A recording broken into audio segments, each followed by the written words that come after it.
অনেকে বৃষ্টিতে ভিজে এই মানববন্ধনে আপনারা উপস্থিত হয়েছেন। এই জন্য সমৃদ্ধ সাংবাদিক সমাজের পক্ষ থেকে আপনাদেরকে ধন্যবাদ জানাই, কৃতজ্ঞতা প্রকাশ করি। আজকে আমরা যে কারণে এখানে সমবেত হয়েছি, দুটি কারণে।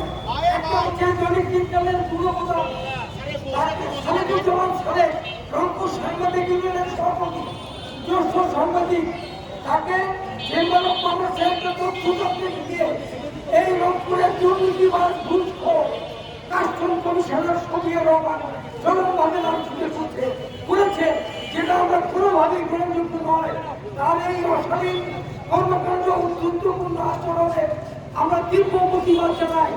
আমরা এই সভা থেকে বলতে চাই, অবিলম্বে যদি এই ঘুষখোর দুর্নীতিবাজ শফিউর রহমানকে এখান থেকে প্রত্যাহার করা হয়, তাহলে সাংবাদিকরা তার কার্যালয় ঘেরাও সহ আমরা প্রধান কর্মসূচি আমরা এই সমাজকে আরো বলে দিতে চাই, বাংলাদেশের সাংবাদিককে মামলা করা হয়েছে